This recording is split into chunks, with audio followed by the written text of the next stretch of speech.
us to keep in mind that you are in control of everything and that you have us here for a reason at this time. So pray that you'll give us understanding. In Jesus' name, amen. Well, today we're going to call this the world of the Polycrisis, and I'll explain that in just a moment.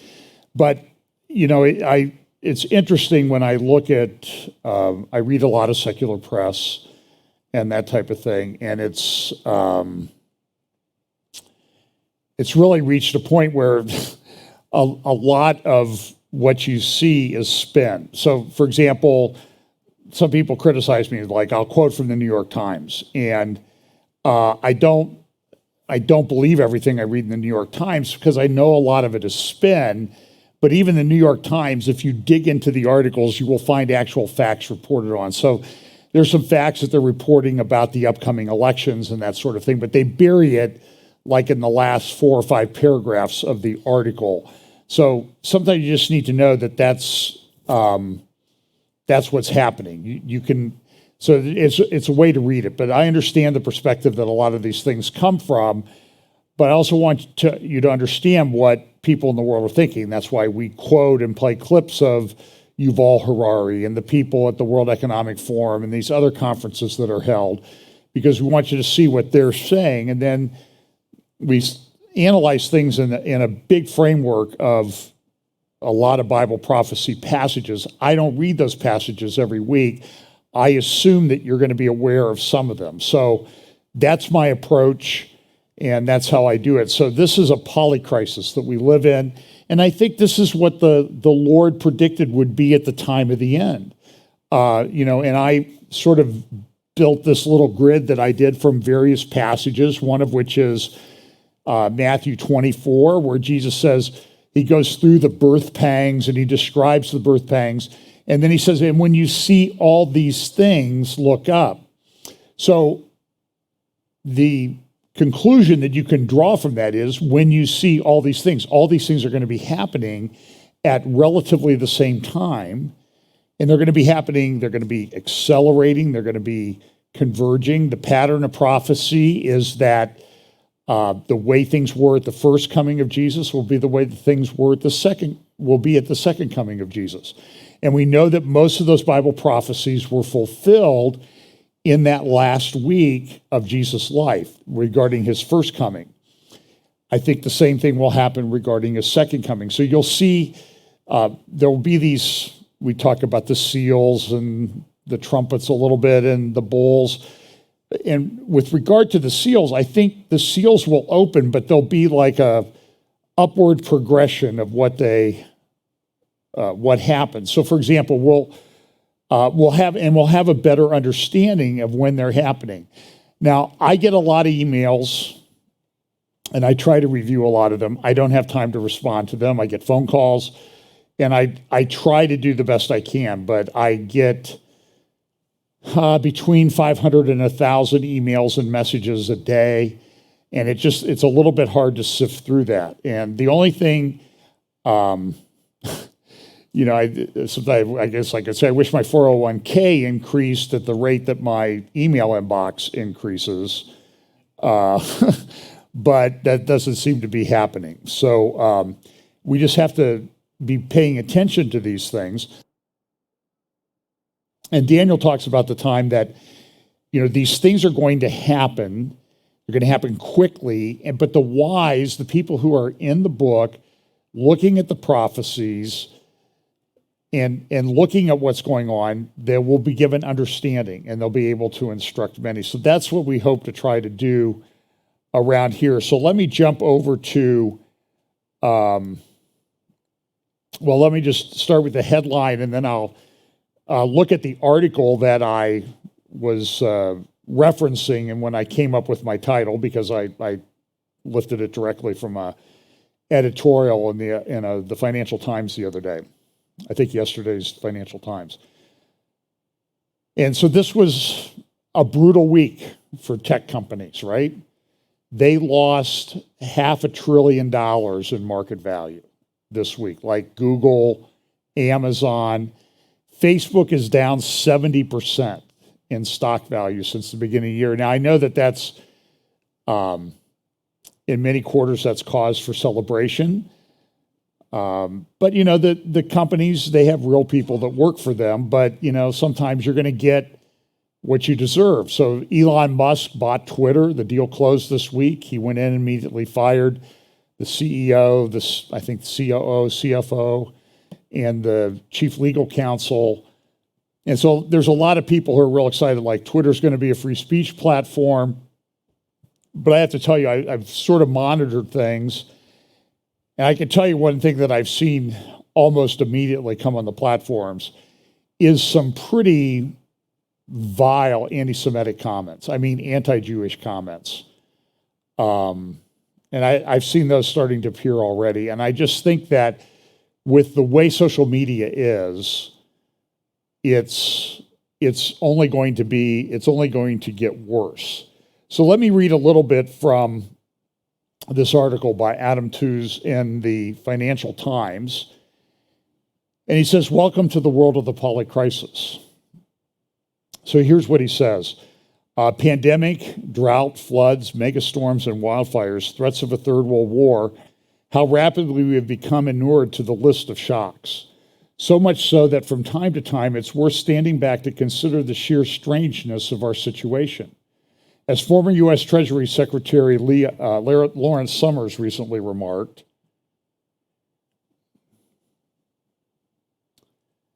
this is the most complex, disparate, and cross-cutting set of challenges that I can remember in the 40 years that I've been paying attention to such things. And I think a lot of people would agree with that. I've been following this stuff for a long time, and it's pretty daunting. Back to the article. Of course, familiar economic mechanisms still have huge power. A bond market panic felled an incompetent British government. Now, let me just make one comment on this. Liz Truss was driven out in she had the shortest prime ministership of any prime minister in the history of England, or the UK. But it didn't happen in those 45 days that she was the prime minister. There was a reason why she was probably booted. And if I get to it, I'll mention it. Well, I'll talk about it right now. She came in, and one of the first things she did, now you can question whether there should have been tax cuts and that thing, but she recognized that there was an energy crisis, that Britain was facing an energy crisis, just as most of Europe is this, as are a lot of parts of the world. And we'll talk more about that in just a moment. So what she did was she came in and she said, well, let's start fracking. I'm going to allow fracking. Now, this is not allowed in the global order now because there is a climate change religion that's in place. And, one of the cardinal sins, the unforgivable sins of climate change and the green religion that seems to be predominating in the world right now is you can't do fracking. So everybody gets on their private plane and flies to a conference where they talk about don't fly on private planes. And it just seems to be a bit more than hypocritical. So back to this article in the Financial Times. So a bond market panic felled an incompetent British government. It was, you might say, a textbook case of market discipline. But why were all the gilt markets, and that's similar to our bond markets here in the United States, so jumpy to begin with? The backdrop was the mammoth energy subsidy bill and the Bank of England's determination to unwind the huge portfolio of bonds that had piled up fighting the Charlie Vector 019er pandemic.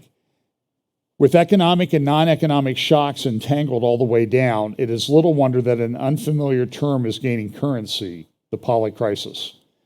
A problem becomes a crisis when it challenges our ability to cope and thus threatens our identity. In the Polycrisis, the shocks are disparate.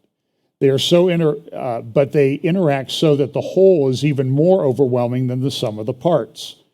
At times, one feels as if one is losing one's sense of reality. Is the mighty Mississippi really running dry and threatening to cut off the forms of the Midwest from the world economy? Did the January 6 riots really threaten the U.S. Capitol? Are we really on the point of uncoupling the economies of the West from China? Things that would have once been seemed fanciful are now facts. And there's tremendous spin on everything. For For example, you may have heard about this little incident that occurred in San Francisco. And I will say I studied it. I've looked at the tweets. I listened to the police and that type of thing. And then I've heard all the people on MSNBC and CNN and everybody saying this was a right-winger who did this. This guy was a nut. Okay, we can agree that he was a complete wacko.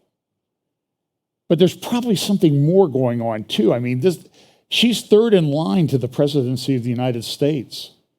And I know her house is in a very exclusive neighborhood. Don't they have security cameras? I think there's something going on here that more than meets the eye. And I have my own conclusions. If you want to email me, I'll tell you what my conclusions are.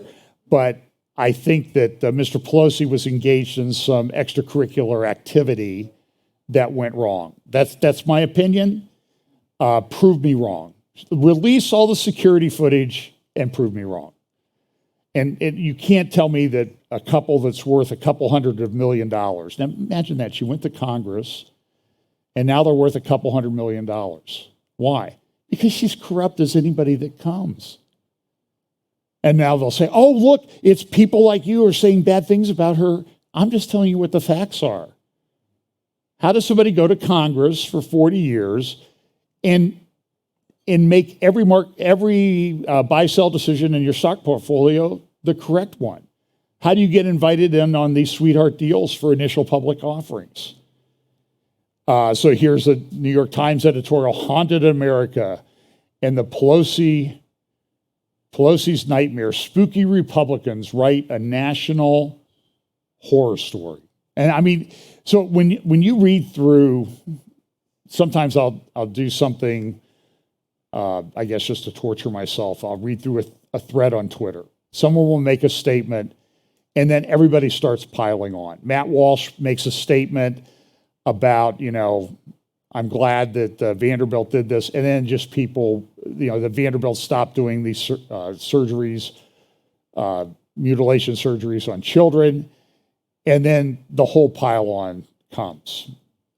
And by the way, around here, we're not unsympathetic to people who struggle with this issue, but what we do have and it takes people many, many years to get over this, and a lot of times they've been subjected to abuse, sexual abuse in their own upbringing, and we understand that, but you don't support parents who just want something to happen to their kid that thinks that it's cool. And I could go on and on about the transgender thing, but that's not really the subject of today. But back to this article on the Polycrisis. A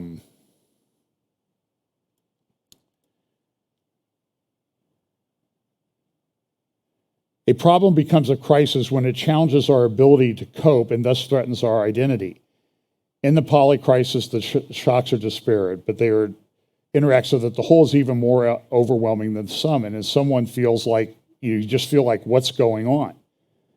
Things that would once have seemed fanciful are now facts. This comes as a shock. But how new is it really? And he goes back to the 2008-2009 financial crisis. He talks about what happened back in the 1970s. In the 1970s, whether you were a Euro-communist, an ecologist, or an angst-ridden conservative, you could still attribute your worries to a single cause: late capitalism, too much or too little economic growth, or an excess of entitlement.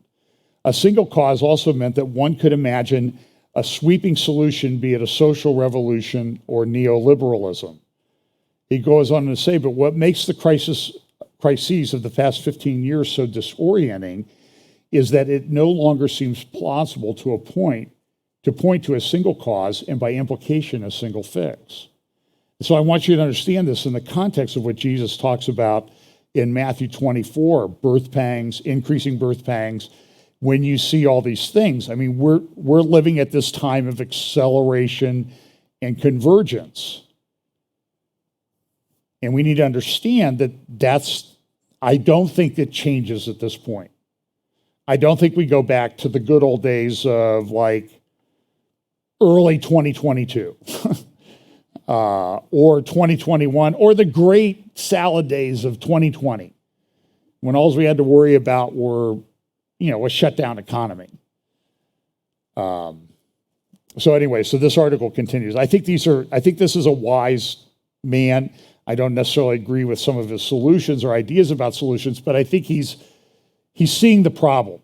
And the concern too is if a secular guy like this, I don't know what his religious background is, if he's seeing this, why is it that so many people in the church don't? And I was talking to somebody this week, I won't even say the state that they come from, and they say they go to a church and the church will not talk about anything related to this because it's too controversial. But I think people want to understand and hear about this and at least have a discussion. So anyway, the author says this: meanwhile, the diversity of problems is compounded by the growing anxiety that economic and social development are hurtling us towards catastrophic ecological tipping points. Now, he's a climate change guy, and we can criticize him for that. The pace of change is staggering. In the early 1970s, the global population was less than half what it is today, and China and India were desperately poor. Today, the world is organized for the most part into powerful states. To imagine that our future problems will be those of 50 years ago is to fail to grasp the speed and scale of historical transformation. So put that in context of what I've talked about with the World Economic Forum, transhumanism, which I think is related to the whole LGBTQ transgender thing in great part, because if we can get you to question your own biological sex that you're born with, getting you to do something to turn you into a cyborg of some kind will be easier. And so it happens very, very quickly. So what is the outlook? In a world that one could envisage being dominated by a single fundamental source of tension, you could imagine a climatic crisis from which resolution might emerge. But that kind of Wagnerian scenario no longer seems plausible. Modern history appears as a tale of progress by way of improvisation, innovation, reform, and crisis management. We have dodged several Great Depressions, devised vaccines to stop disease and avoid nuclear war. Perhaps innovation will also allow us to master the environmental crises looming ahead. I hate to break it to him. Perhaps. See, he doesn't even believe that. But it is an unrelenting foot race because what crisis fighting and technological fixes all too rarely do is address the underlying trends. The more successful we are at coping, the more the tension builds. If you had found the past few years stressful and disorienting, if your life has already been disrupted, it is time to brace. Our tightrope walk with no end is only going to become more precarious and nerve-wracking. So we'll give this guy, our guest updater of the week, because I think he's nailed it. This is a very difficult time. Now, it's hard to grasp sometimes.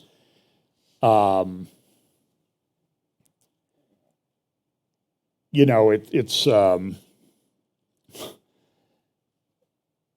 because in many respects we're protected from a lot of it. We're not in a major crises. I do the grocery shopping, so I can go to Costco and I see that they've raised the price of the muffins, $2 from $6.99 or from $7.99 to $9.99. And it's to say, you get 12 muffins or whatever it is, big muffins. But so you see things like that. You look, I saw prime beef at Costco the other day, $22 a pound for beef tenderloin.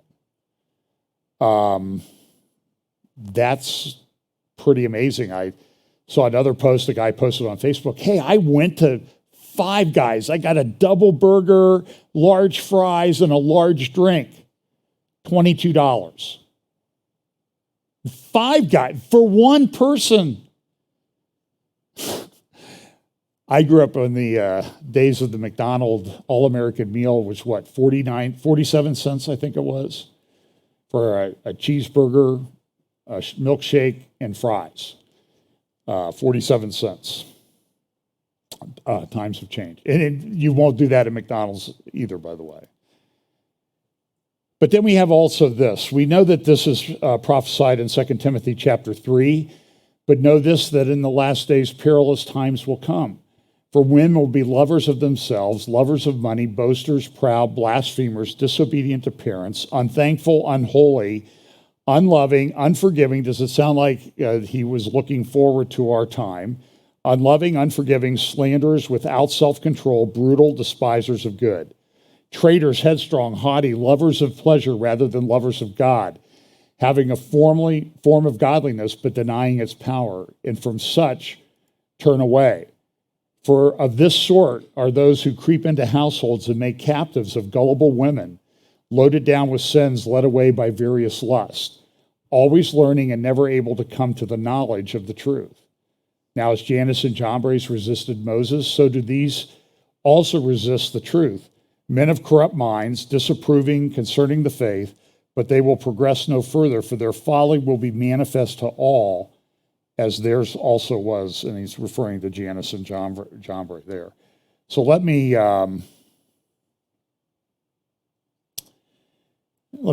reference this article from the tablet a friend sent me this week, and I think this is sort of indicative of a 2 Timothy chapter 3 world. And the title is, it's an article written by Michael Lind. It's in the tablet, which is a Jewish publication, and it's called The New Gatekeepers: How the Major Institutions of American Society All Came to Sing in the Woke Chorus and What Can Be Done About It. So listen to just a couple paragraphs of this article, and you can find it at the tablet, tabletmag.com. Michael Lind, The New Gatekeepers. On or about December 1910, human character changed, wrote Virginia Woolf. Between 2010 and 2012, American culture changed.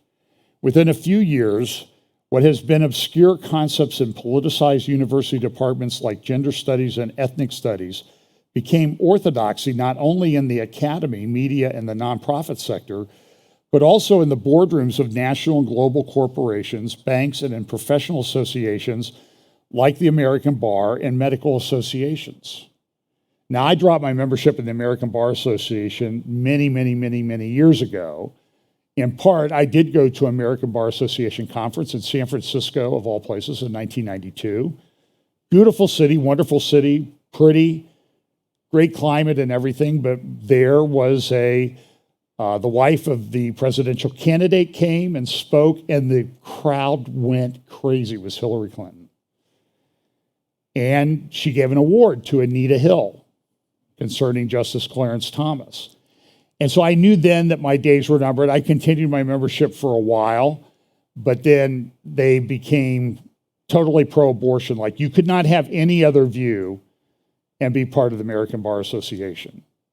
And now it's expanded into transgender stuff, and local law firms are sponsoring these seminars on LGBTQ and the law with drag queens and that sort of thing. And the Chief Justice of the Ohio Supreme Court, who's a Republican. She's leaving office soon, thank goodness. Maureen O'Connor. But this is norm now. This is true everywhere. So Michael Lind goes on and says, in 2010, if you said that unisex bathrooms in public schools were necessary to accommodate non-binary students, hardly anyone, even among progressives, would have known what you were talking about. Then in 2016, the Obama Education Department suddenly threatened to cut off federal funding to K-12 schools that did not allow students suffering from gender dysphoria to use bathrooms reserved for the opposite sex. And now you have examples. The University of Pennsylvania nominates a guy who still has his guy stuff as the female athlete of the year in the NCAA. Because, well, he thinks he's a woman. And very few people speak up against it. Why? Because they've threatened with losing their scholarships and everything if they speak up against it. I saw a father-daughter on it was on Fox someplace, Tucker Carlson, probably the other night. She was 14. She was on a volleyball team. There's one 14-year-old guy at school who says he's a girl, and so they allow him to get in the female locker room and change. And so some of the girls complained, and they were said, you can go change. Here's a single stall bathroom. All 14 of you can change in. He gets the whole locker room if you can't handle it. One gal continued to complain. She was on there with her father, and they suspended her. She's 14 years old. There can be no question at this point, but that they're coming after the children. And that plays into communism and Marxism. Back to the article, the Obama Justice Department threatened to sue North Carolina for passing a law requiring people to use bathrooms corresponding to the sex on their birth certificates. By the time that it rescinded the law, HB 2 in 2017, the state of North Carolina had lost billions of dollars thanks to simultaneous boycotts by the National Basketball Association, the NCAA, Deutsche Bank, PayPal, and other corporations and financial institutions. And Pam told me this morning that PayPal said, remember that $2,500 thing they put in and said, if we find that you're engaged in bad misconduct, we will deduct $2,500 for your account for each incident, and we'll freeze your account for up to 6 months. And PayPal came and said, oh, well, we didn't really mean, that wasn't really to be made. That was just somebody playing around. But my understanding is they still haven't removed it from their website. So we're looking into alternatives on using that particular company here at FBC, just because we don't want to do this. In isolation, the transgender controversy might have been viewed as a strange aftershock of the gay rights movement, which achieved its much more moderate goals of civil and marriage equality for gay men and lesbian women by the first decade of the 21st century. And we saw that decision. It came down on June 28th, or Obergefell, June 28th, 2015. That was like, I don't like the term, but that was like a tribulation period ago, if you catch my drift.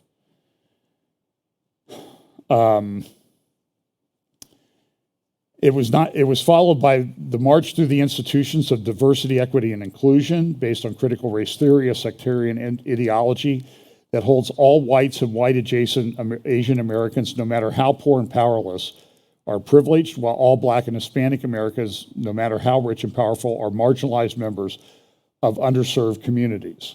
By the 1920s, at one university after another, applicants for faculty positions were required to submit DEI statements, diversity, equity, and inclusion statements, listing the ways that they would personally advance this particular ideology through their work as teachers and researchers. Campus commissars were appointed to ensure that the faculty reading lists and guest speaker panels had the appropriate race and gender makeup. And corporations, bank, universities, and government agencies, the relatively anodyne diversity training in the late 20th century, designed to minimize the possibility of racial or sexual discrimination lawsuits, gave way to DEI trainings. And I went through it too when I worked in a secular law firm. So it goes on. This is a great article. Let me see if he has a conclusion here, because I could read it, but it would take about 20 minutes to read through. In other areas and in other countries, public tyranny has indeed been a major threat to individual freedoms. In the United States, in the third decade of the 21st century, the private tyranny of universities, professional associations, and tech platforms is a greater threat than the tyranny of an oppressive state.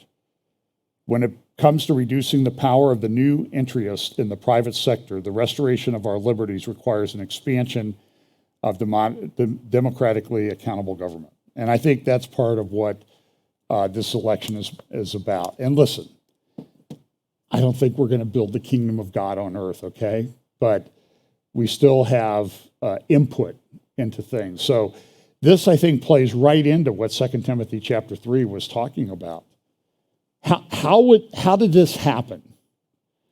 Well, it happened because it seems like it's the end of time.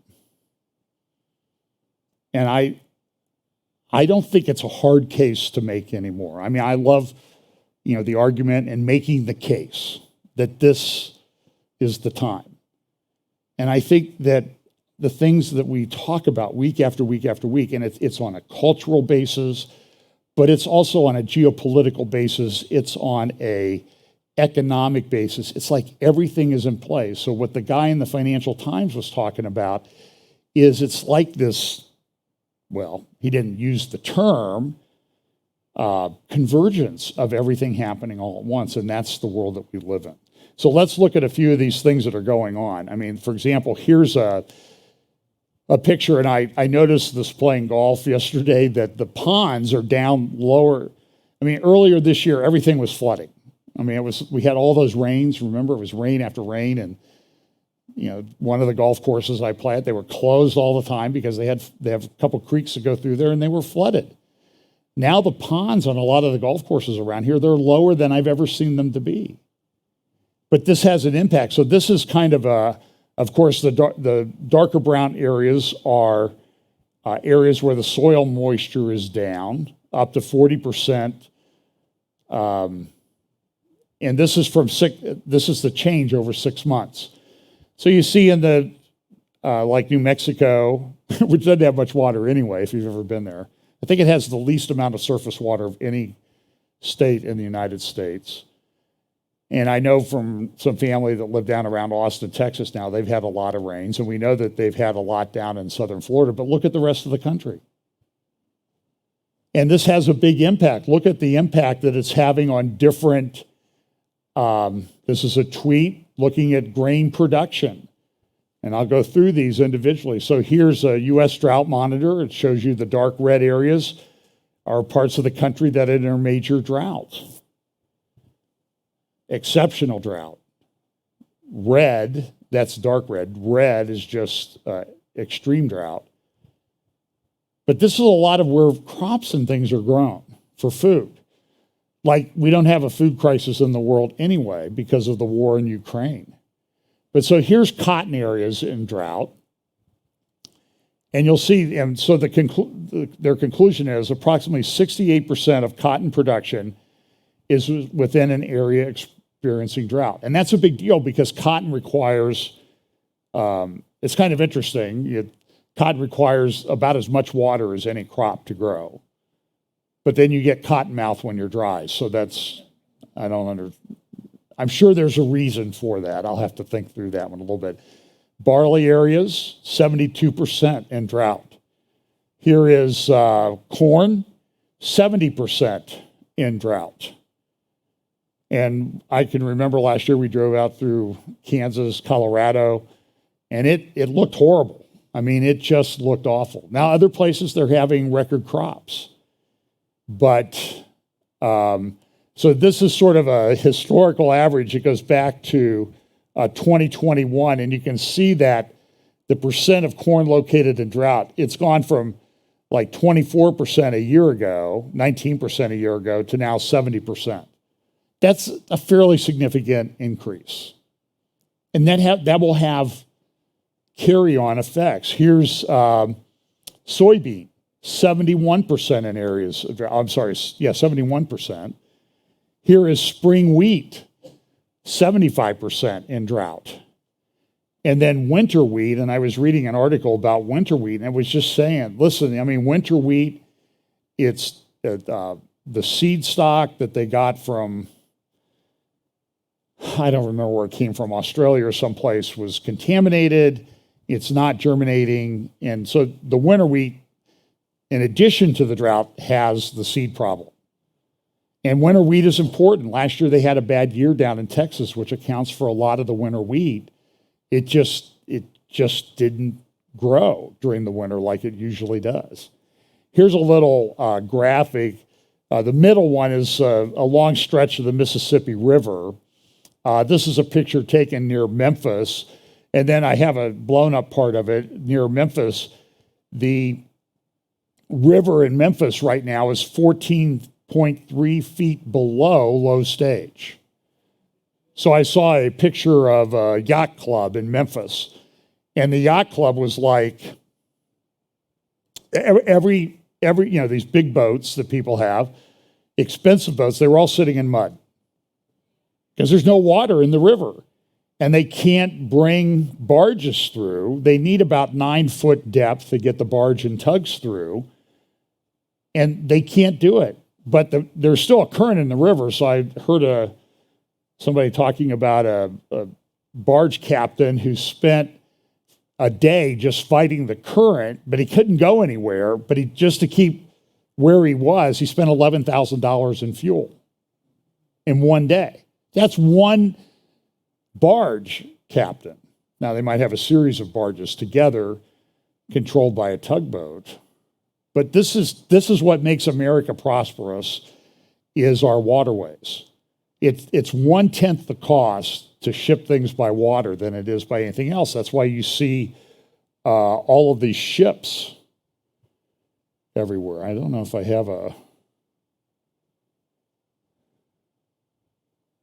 hang on a second. I'm going to try to grab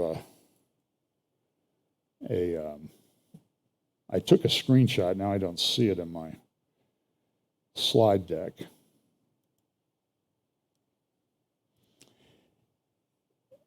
I talk a lot about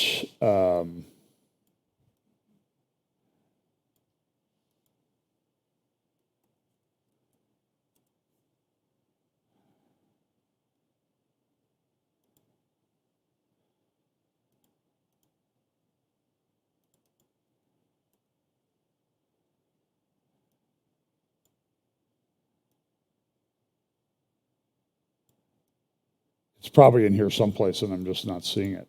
Here's a screenshot I took this morning from marinetraffic.com. And the big port area where all the green ships are cargo ship, the green dots are cargo ships. The red dots are tankers. And so this is Shanghai, China. And you can see the southern end you can see Japan over there at the right and South Korea above it. But look at this thing. The gray dots, those are ships that are out of service.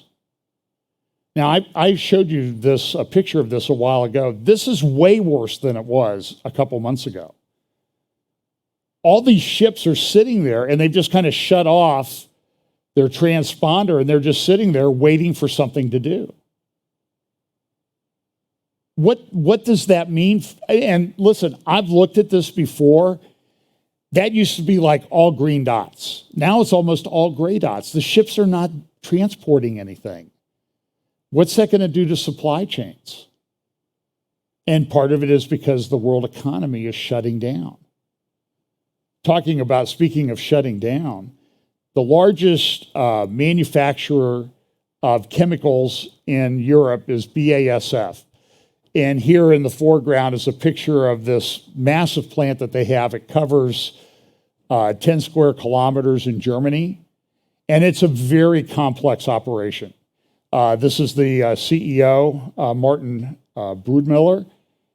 And he announced this week that in large part, I talked about this a couple weeks ago. A couple weeks ago, I had a report out of the Financial Times and some other newspapers that said that BASF, and I don't know what that stands for. It's a German thing. If you think my Hebrew's bad, let me try the German thing. But anyway, BASF announced a couple weeks ago that if their allocation of natural gas, because they make chemicals, they make fertilizer, they make all kinds of things, and these very complex operations, natural gas is like the core component.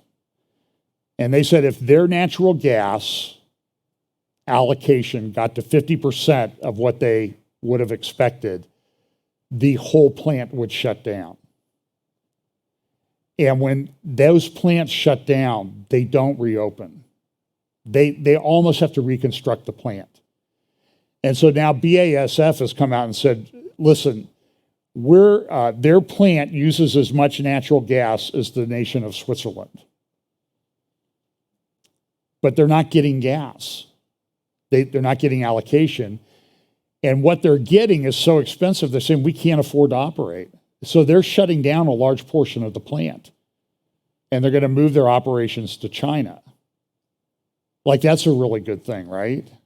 With the way China's going. But this thing accounts for a lot of fertilizer. And so fertilizer stocks are dwindling around the world, and the fertilizer stocks are going to whoever's paying the price. So third world, they're not getting the fertilizer. And the way the seeds are now, they need fertilizer to unlock their productivity.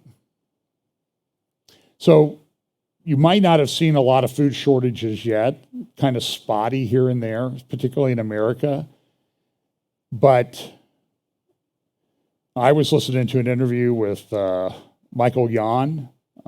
He's a good international reporter, geopolitics. And he said, listen, 2023 is going to be really bad. And 2024, I don't even want to talk about the way this is going. So then this raises all these questions about, so are the horsemen of Revelation riding? And when I talked to Tom Hughes, I think the last time I did an interview with him last Monday, I said, when do you say that the horse, like the pale horse, where it says a measure of wheat, a measure of wheat costs a day's wages. That's essentially what the prophecy says. Well, do you wait until that happens, or do you start saying, well, I think we're on the road to that when it's like half a day's wages for a measure of wheat? Do you understand what I'm saying? When do you make that call? Now, I'm not comfortable making that call without a couple, three witnesses, but I'm just saying is, at some point, those of us in the Bible prophecy community have to sit down and have a big discussion about when do you make the call and how do you make the call, because I think we're getting close to the time when the call may need to be made. Now, that call may not comport with all of our charts and graphs and timelines and that sort of thing. But, a lot of people write to me and say, we're in the fourth seal, we're in the third seal. All those horsemen are riding, the seals have opened. As again, I'm not ready to make that call yet, but I think it's a subject that we need to talk about. So BASF, the world's largest chemicals producer, this month announced heavy cost-cutting measures to deal with Moscow's gas cutoff. If a cold winter forces Germany into gas rationing, BASF said it could also find itself having to shutter its flagship plant, which employs 39,000 people. And even if that doesn't happen, analysts warn high gas prices will likely still force the firm and many of its regional peers to close key operations next year, leaving European customers more reliant on American and Asian suppliers for chemicals used in everything from fertilizer and disinfectants to food and packaging. BASF began life in 1865 as the Baden Aniline and Soda Factory and was already the global chemical leader by 1900. For that, the company earned $93 billion in revenue last year. Gas isn't just an energy source for powering its production, it's also a key ingredient in the remarkable change of production processes that takes place at the company's sprawling flagship complex in the Rhineland city of Ludwigshafen. I'm sure that I need to sort of spit when I say part of those syllables, but anyway, so this is the world we live in. Here's another story. This is not, I don't know how bad this is. These things are kind of cyclical throughout the year, but a lot of people are reporting on this. A diesel shortage is spreading across the United States. Here's a little interview on Family Research Council Washington Watch show with Dave Walsh. And you can follow Dave Walsh on Getter, GETTR.com, at Dave Walsh Energy.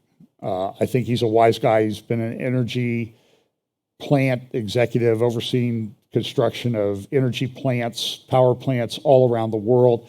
Here's what he says about the diesel shortage. Well, diesel fuel is essential to our life as we know it, industrially, on a personal level. All durable goods are shipped in vehicles using diesel fuel. All foods are shipped The entire intermodal rail system between states is diesel powered, diesel locomotives. Black start engines that drive the power generation system in the background to keep the grid stable are diesel fired black start backups. Diesel's at the core of everything, industrially and farming, of course. Farm machinery is entirely run by diesel. Bus systems in cities are run by diesel. So we're at globally the lowest level of global inventory since 1982, despite having 3.4 billion more people on Earth since 1982. Nationally, we are at the lowest supply ever. There's 25.4 day supply. There are some not entirely negative reasons for that. We're coming out of a fall outage season. Typically in refineries, the turnaround season is in September, October. Refineries tend to be down for maintenance. We're coming out of that. So there's some good news there. But despite that, we're at the lowest level per day of capacity that we've been ever. And we're heading into late fall, winter heating season. We're in the Northeast and Upper Midwest. Diesel fuel is used a lot for winter heating. So, some concern we may have some shortages. Inventory across the industry of manufacturers or refiners. Typically, we'd have, on the East Coast, we'd have about 44 million barrels on hand. Right now, we have about 24.4 million barrels. So we're low by about half of what a typical supply would be at this time of the year. Despite coming out of an outage season, right now, we typically have 44 million barrels. We have about a little less than 24 million right now. So it is a bit of a problem. Is there a reason to think that we're going to catch up? Do our refinery capacity, is it there? So we're going to get that cushion back, or do you expect to see it shrink? Is there a real risk that we're going to run out? Well, we were about this low back in early May. So this cyclically did happen about 6 months ago. The winter season is a little bit worrisome, again, because we're heading into, what appears to be, it's been a fairly cool early fall. And if we have a cold winter in the Northeast and Upper Midwest, we could run into some supply issues. Pricing is high. We've had 6 major refineries shutter in the 2020-2021 period. We had very low demand in that recession we had in March through August of 20, when COVID hit really hard, things were shut down. A lot of refineries were closed. 6 of them were closed permanently coming out of that. One in New Mexico, California, one in North Dakota, one in Wyoming, Shell in Louisiana, and then the Philadelphia Energy Solutions refinery was closed. All these do diesel fuel and collectively produce about 750,000 barrels per day of diesel fuel. So we're short on national capacity significantly because of that in refining space. And so one of the things that happened was there was a meeting at the White House this week, and Energy Secretary Jennifer Granholm, who I really don't think she knows what she's doing or what she's talking about. She said, "Hey, we'll just open all those refineries that Dave Walsh just talked about." And here's what the oil executives told her: those refineries are never reopening, never. We haven't built new refineries in the United States since the 1970s. Are there more people around now than there were back in the 1970s? So the system is like right on a razor edge all the time. And now there's a convergence of a number of factors which make it very scary. This is from Intelligencer. I also saw this at the New York Magazine. Joe Biden's big diesel problem. On Wednesday, President Joe Biden announced that the federal government would be selling another 15 million barrels of oil from the U.S. Strategic Reserve after pulling 180 million barrels out of it over the past 6 months, drawing it down to multi-decade lows. Biden also called on oil companies to lower prices and is mulling a ban on exports. All these moves are designed to keep the system going. The reasons behind this get directly to why there are no easy fixes for this kind of problem. As Javier Blas at Bloomberg points out, diesel stockpiles should be 30% higher than they are right now. The banning of Russian oil and gas for much of the Western world is a major reason for that drop. But the whiplash in demand following Charlie Vector 019 or lockdowns is also still affecting the global supply. The last time that there was this little supply, there were about 3.5 billion fewer people on the planet. That doesn't even get to the vast expansion in infrastructure, farm equipment, everything. Kerosene in the Northeast, a lot of houses still are heated by this, and they're rationing it across the Northeast. It's a big problem. Here's another article from Bloomberg. The U.S. diesel crisis is here and it's spreading along the coast. The strategic oil preserves, this is a screenshot from, I think, Tucker Carlson the other night. So the last time it was this low was in July of 1984, during the Reagan administration. And look at the drop that it's had since Biden took office. And why did they do it? Because they wanted to lower gas prices for the election. And in other words, they wanted to bribe you. This is from the energy, and you can see from 1982 to now, look at the drop in the strategic oil, the strategic petroleum reserve.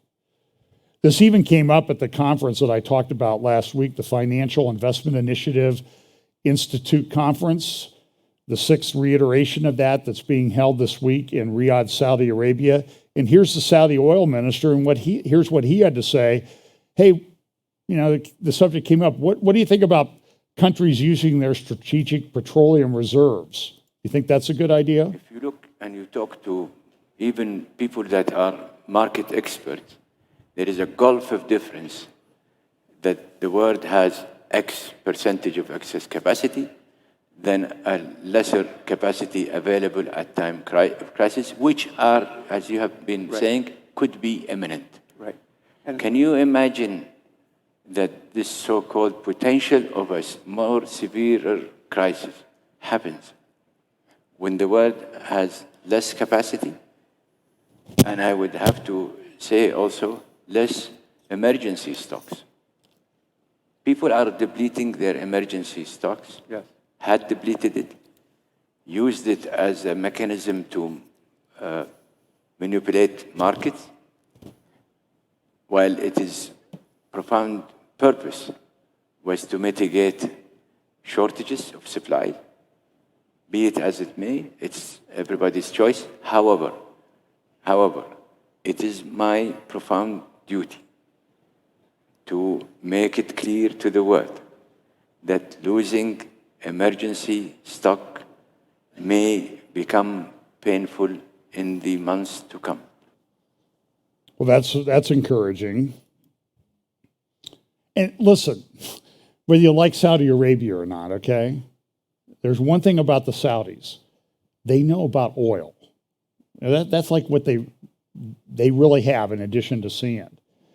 And so here's another thing that came out, the global food crisis back on. Russia bails from grain deal, blaming a Ukraine drone attack on its naval facilities at Sevastopol in the Crimean Peninsula that Russia took over in 2014 from Ukraine. And they're saying, you know, so today they were blaming the British. Putin was blaming the British for doing it. I don't know. Somebody attacked it. I don't know if the ships were destroyed or just damaged. But Russia says, okay, fine. That's our Navy. Our Navy, in part, was to protect these grain shipments coming out of Ukraine. We're done. Good luck. And so what's that going to do to grain prices? We'll have to see what the markets look like tomorrow. I will refer to this. I referred to this in my midweek update a little bit. This change in China. Xi has become as powerful, in my view, as Mao was. And you need to understand, too, that Xi's father was in the Chinese Communist Party, and he was purged by Mao at one point in time. So he knows what purging is like. And then there was this incident that took place with his predecessor, this man in the left photo that's sitting there looking a bit bewildered. Xi is to his left. And these people came, and there was this, they took papers away from him, and the New York Times has some pretty high definition videos of this. It's clear that he didn't want to go. Somebody tried to maybe stop him, and I think they held the guy back. And so what Xi has done is he's put all of his little acolytes in power now. And the interesting thing is he walked by, I think there was like, in the first and second row, there were like 39 leaders of Russia. He walked by and nobody looked at him. They acted like nothing was going on. I don't know if this guy will ever be seen again. And he was the head of the Chinese Communist Party before Xi. It's not like he's an inconsequential player in China's history. And Xi is now, you'll see the guy, he makes a plea here to Xi to, can I stay? And Xi just sort of says, you're going away. I don't know what he said, but he had papers. And I mean, look at all these leaders there. So this is what one magazine or publication had. I thought that was good.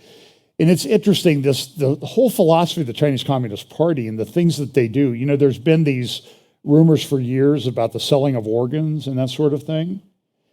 And now you see this. This is from the National Post in Canada, talking about the fact that reviving the dead for their organs. So what happens is if you're in a Canadian hospital now, at least they're putting in these regulations. They have this big controversy right now over MAID, MAID, medical assistance in dying. And they had a doctors association from Quebec was talking about, we want to apply this to children under the age of 2. Well, they can't consent to that. Well, we'll evaluate their lives to see if they're worth living. They might have medical problems or medical issues or a handicap. Do you understand? This is Canada, one country away. And there's these assisted suicide things are all over the place now. And I forget, I don't know if it was Canada or another country, there were like 10,000 people last year that had assisted suicide. I mean, things that would fall within the definition of assisted suicide. So now the proposal is, under these laws in Canada, is, well, if you die and your heart stops beating, but we need your organs, we can restart your heart. Now, I don't know what all that does. I'm just telling you is that this is a brave new world, and I don't really like it.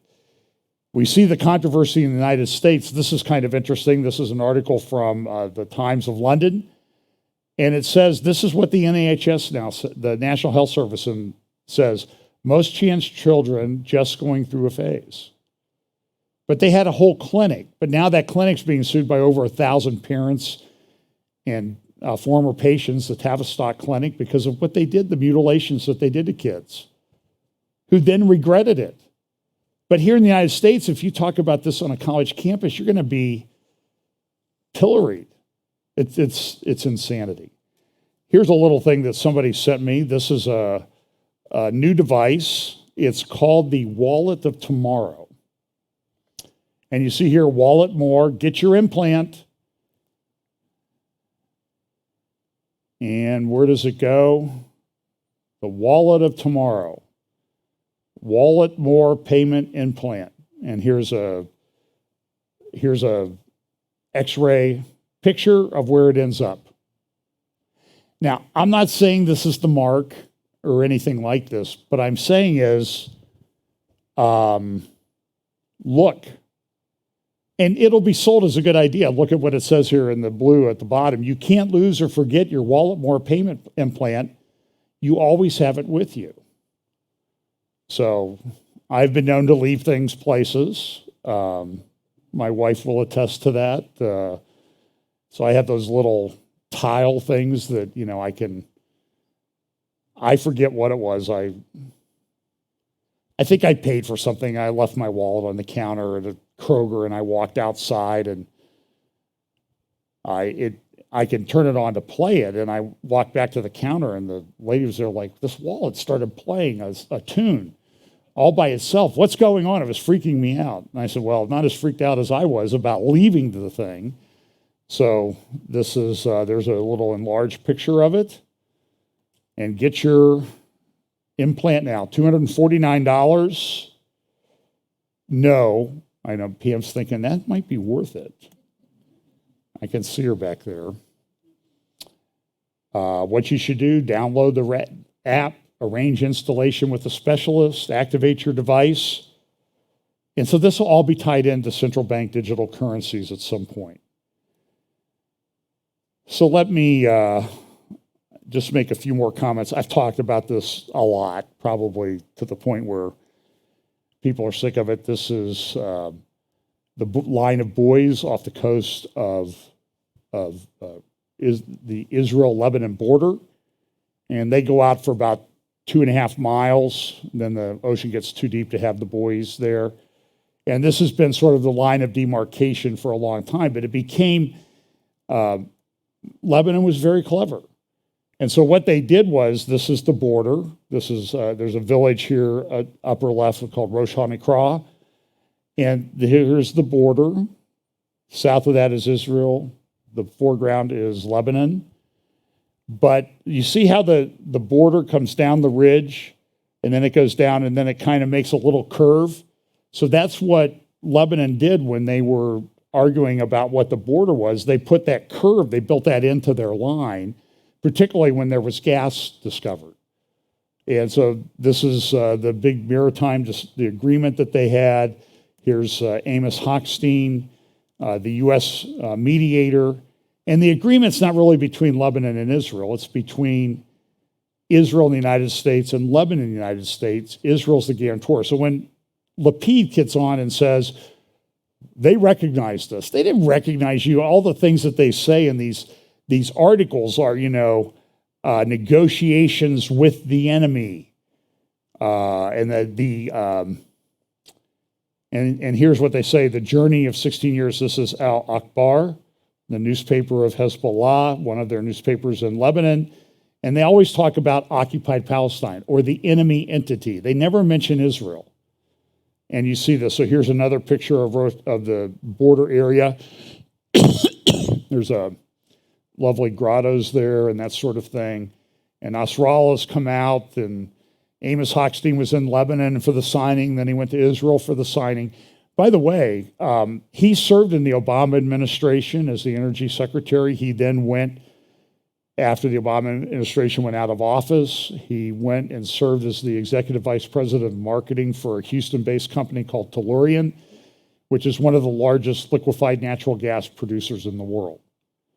And so now when everybody needs gas, because Russia's cut off gas, the only way you can really get the gas to, by and large, to Europe that they need is LNG, liquefied natural gas. And lo and behold, here's the guy who's negotiating all these deals, who used to work for one of the largest LNG producers in the world.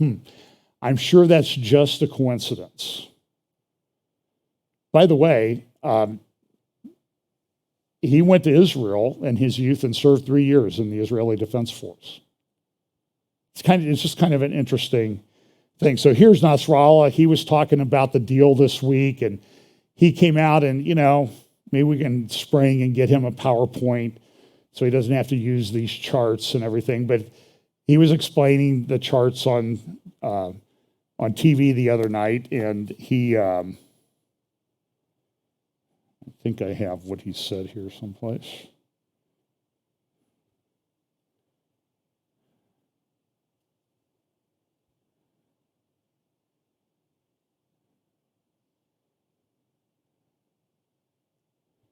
Well, I don't. Well, anyway, he just said, listen, this is a deal. So there's a lot of controversy. The elections are coming up in Israel on Tuesday, the 1st. This is one article. This is typical of what you'll see in the Israeli newspapers, a capitulation contract for Israel. Then you go over to Marev or other Israeli newspapers, Haaretz, and, oh, this is just a wonderful deal. Yair Lapid, he's such a great guy. Look at what he did. He saved us all this. He stopped war with Hezbollah. But did he? What's happening in the Judea and Samaria, the areas known as the West Bank to a lot of people? It's in kind of a meltdown. Nablus has been closed. They've had raids. They've captured and killed terrorists. It's really dicey.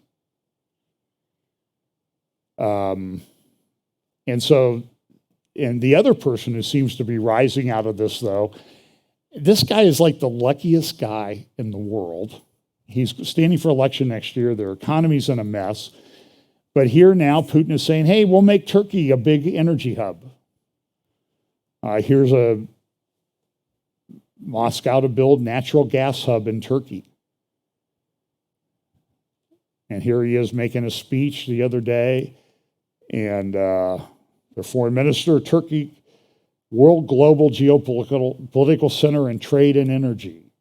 And here's some of the gas pipelines across Europe, including Turk Stream up there. But there's not enough to replace the, it has a capacity of about 20 billion cubic meters per year. And Europe is at a shortfall of 155 billion cubic meters per year because of the Russian shutoffs. Although Russia is still selling them some liquefied natural gas. But they don't have enough facilities. There's an article, LNG ships backed up off Europe's coast. They can't unload it fast enough. So they've done pretty good at filling up the capacity, and Europe is having a warm spell right now. So maybe they'll get through this winter. But what are they going to do next year if the gas supplies are not restored? Russia offered to repair the Nord Stream pipelines, and Germany said no. Which sort of goes back to what I said last week. I think I heard this first from Dennis Prager. When it comes to geopolitics and doing the right thing, Germany is almost always wrong. Bloomberg says, this is what Bloomberg says, there's just not enough supply to do this. Here's a little thing from the Wall Street Journal that sort of explains the problem of natural gas. The race to find alternatives to Russian energy has accelerated after Moscow's decision to cut its supply of natural gas to Bulgaria and Poland. Is another very stark reminder that we need to work with reliable partners and build our energy independence. The European Union gets around 40% of its gas from Russia. But as the war in Ukraine rages on, the bloc said it aims to slash 2/3 of its purchases by the end of the year. To help cover this shortfall, the U.S. has ramped up shipments of liquefied natural gas, or LNG, to its Western allies. But this move has also begun to drain domestic supplies and is pushing up prices in the U.S. We're pretty much tapped out. There's nothing more to send. Here's why providing natural gas from the U.S. is so complicated, and what energy producers are trying to do about it. Even before Russia invaded Ukraine, domestic inventories of natural gas across the U.S. were already lean due to various factors. There have been extreme weather events like a cold snap in Texas that paralyzed power plants and helped drain global stockpiles. Plus, during the pandemic, U.S. producers tapped into their inventory of already drilled wells amassed over years, instead of drilling new, costly wells. Draining their inventory kept them afloat financially, but has limited their ability to grow production now that fossil fuel demand is growing. Then came Russia's invasion of Ukraine and heightened calls on the EU to reduce its reliance on Russian energy. And to help with that transition, President Biden made a pledge. We're taking additional steps in lockstep with our allies and partners to raise the economic pressure on Putin. These steps come at a time when the amount of gas in storage in the lower 48 states is 17% below the 5-year average for this time of year. Despite dwindling supply, the U.S. now aims to send 50 billion cubic meters of LNG to Europe every year until at least 2030. That would make up for about a third of the gas the EU receives from Russia. Since the war, the U.S. has become the largest supplier of liquefied natural gas to Europe, but there's a limit to how much the U.S. can supply. And for American producers looking to supply more LNG overseas, it's no easy feat. That's because transporting natural gas is more complicated than oil or coal. After the gas is drilled from the ground, it's put through a pipeline. It's then sent to a plant that functions like a massive refrigerator, where it's chilled into a liquid state for shipping. That super refrigerator that turns it into a liquid, those are multi-billion-dollar facilities. The ones that are running, that we have built right now, are running at full capacity. And building these super refrigerators could take years. Really, the earliest that additional U.S. supplies could be put on the market to Europe or anywhere is 2025, 2026. The Federal Energy Regulatory Commission has given the green light to build 13 new LNG facilities in the US, but companies haven't started construction, largely because many haven't been able to secure the financing. And some producers are worried about whether there'll be a demand for LNG in the long run amid a global transition to cleaner energy. What they need is commercial certainty that there's demand for this product, and not just demand now, but demand over the long term. So usually these projects are seeking 20-year supply deals because it can take as much as 7 years to even begin seeing a return. But in the short term, as these options are debated, consumers will feel the pinch. We are now the largest exporter of natural gas in the world. So there's just more demand for the gas coming out of the US, and that's going to push prices higher for the foreseeable future. And here in the UK, or there in the UK, the BBC is preparing scripts to use in case of winter blackouts. The BBC has prepared secret scripts to be broadcast if energy shortages cause blackouts or the loss of gas supplies this winter. The draft scripts set out how the corporation would reassure people in the event that a major loss of power causes mobile phone networks, the internet, banking systems, or traffic lights to fail across England, Wales, and Scotland. The public would be advised to use their car radios or battery-powered receivers to listen to emergency broadcasts on FM and long-wave frequencies usually reserved for Radio 2 and Radio 4. One draft BBC script warns that a blackout could last up to 2 days, with hospitals and police placed under extreme pressure by the crisis. The government has said that it's hoped power will be restored in the next 36 to 48 hours, said one draft. Different parts of Britain will start to receive intermittent supplies before then. That's good news. This is an interesting editorial cartoon that I saw, the US and Europe working together on the energy problem. I just thought it was very, very clever. And it seems to be very, very true. So I would highly recommend, I'm not going to go through it in detail. Seth Frantzman did a very good job in the Jerusalem Post about a week ago, I think October 20th article. The Russia-Iran alliance, its dangers to the world order. I think it was published in the Friday, October 21st print publication. You can find it online at jpost.com. Excellent analysis about looking back and seeing how this alliance between Russia and Iran has been really in place since the Obama administration back in 2009. The Obama administration came into play, and how they were trying to say, well, we'll do this to help limit the nukes and missiles that are coming out of Iran. And has any of that happened? And the answer is that none of this happened. This is a picture that I got from Khomeini's website. It's sort of like the tree represents the strong Iran. This is the imagery that's being conveyed. But look at the things that are trying to cut it down. For example, here's a chainsaw from the USA. Here's a missile. And then here are, of course, things with the Star of David. And from the Star of David, it hits the tree, it becomes ineffective, and a new growth comes out. You see the imagery that's being used. This is how Khomeini does it. A great article in Alma about Iran emerging as the leading accurate firepower supplier to Russia and what they can do in response. It relates to the Shahed 136 drones. I think Russia, I just read, has ordered another 2,000 of these drones.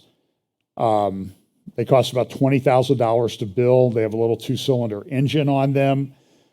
They can have about, 35, 40 pounds of explosive put on them. The Shahed one, by the way, means martyr. That's what they call the drone. And remember, there were these pictures of the underground base that I showed you a couple months ago, where Iran is building these things. They've now outsourced a lot of the construction of these drones to Tajikistan, which makes it more difficult for Israel to take them out because it's 1,000 miles further away than Tehran. So it makes an attack on them very difficult. And then this is a Iranian news outlet about how these drones are launched. They just put them on a truck, pop that thing up, and then boom, off they go. And they're noisy as all get out. There's a pretty good article at the Carnegie Foundation. Lapid says this: the whole world is in danger from these drones. I think he's right. They're not particularly sophisticated, but they're noisy. Here's the Carnegie Endowment for International Peace talking about this. Great article. You can find it online at Carnegie Endowment for Peace, carnegieendowment.org. And it says this: an important objective for Moscow is psychological, to spread fear and intimidation that will undercut Ukrainian morale and compel the government into submission. And the mental effect of the drones has been unnerving. Information operations are a key component of modern warfare, and Moscow knows that when it comes to shaping narratives about the war, it has been on the losing end. Russia intends for the kamikaze drones to shift the narrative, yet the psychological impact of the drone campaign is likely to be low. While the strikes bring significant suffering, harm, and corresponding violations of international humanitarian law, they may perversely strengthen Ukrainian resolve. However, if the benefits of the drone campaign are dubious for Russia, the same cannot be said for Iran, the supplier of the drones. Iran's entry into the conflict, similar to Turkey's supply of TB2 drones to Ukraine's military, signifies a more meaningful geopolitical shift. In the past decade, drone technology has advanced at a rapid clip, with emerging powers such as Iran, Turkey, Israel, and the UAE at the forefront. As the technology used for drones has become more cost-effective and accessible, an array of ambitious actors have been able to enter the market, bringing both profits and geopolitical returns. And so what Iran gets out of this, it gets intelligence. How is our things performing? And remember, these are the drones that were used in large part in the attack on the Iranian or the Saudi oil facilities back a couple years ago. Those came largely from Yemen, but they attacked the largest oil refinery facility and damaged it significantly, that it was offline for a month or so. So understand that these things have a big geopolitical impact. So, you know, as we talk about the, seems to have lost my mount. There it is. If we talk about the geopolitical impact of these, there's a big benefit to Iran to having these. So I am going to, I have one more thing I'll talk about, and I promise, right now when I say that, it's one more thing, okay? Because I'm not thinking that far ahead. So I may revise and extend my remarks. Don't they say that in Congress all the time? I'm going to talk, when I do a midweek update, I'm going to talk a little bit more about that FII Institute thing in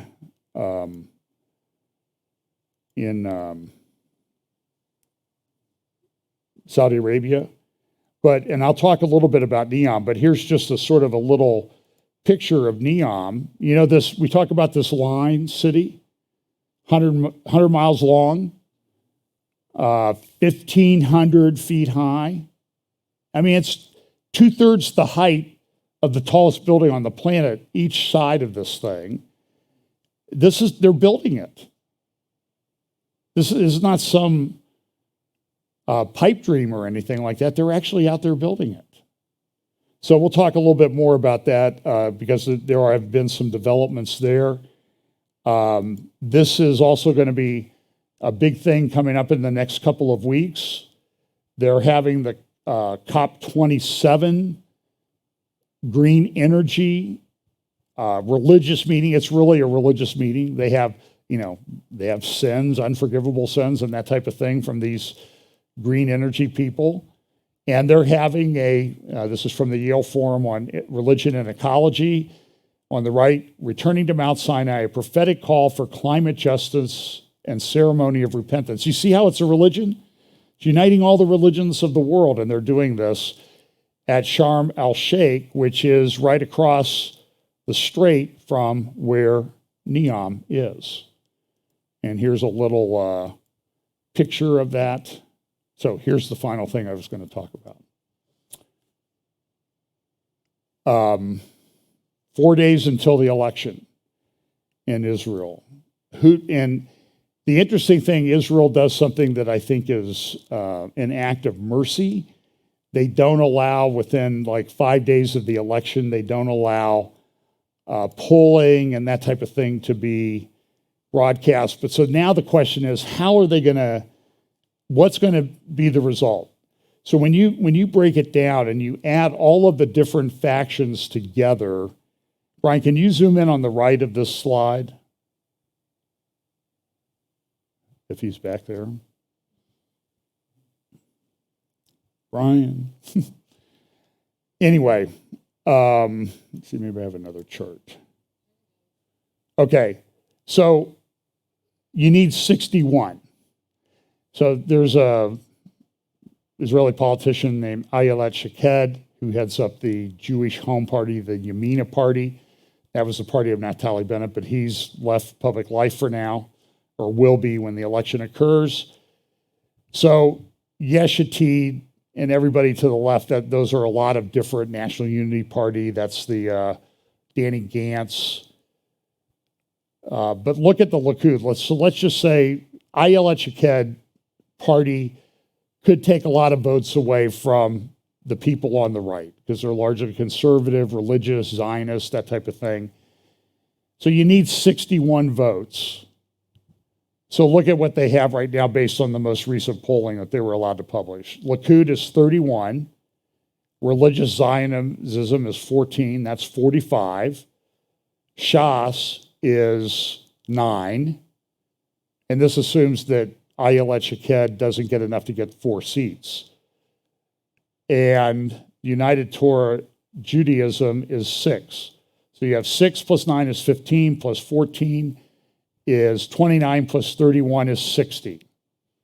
How many seats do you need in the Likud to form a government?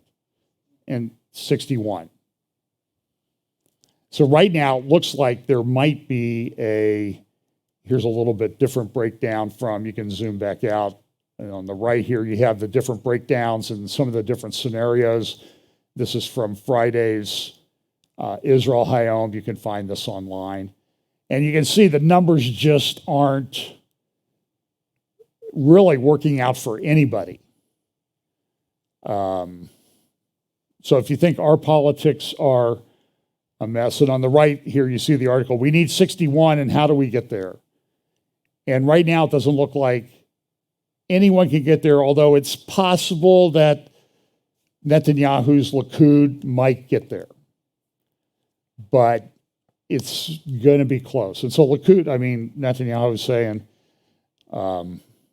boy, if I get the majority, we'll have a stable government for 4 years. So in the last, 3 years, they've had 5 elections. Can you imagine what torture that is for people?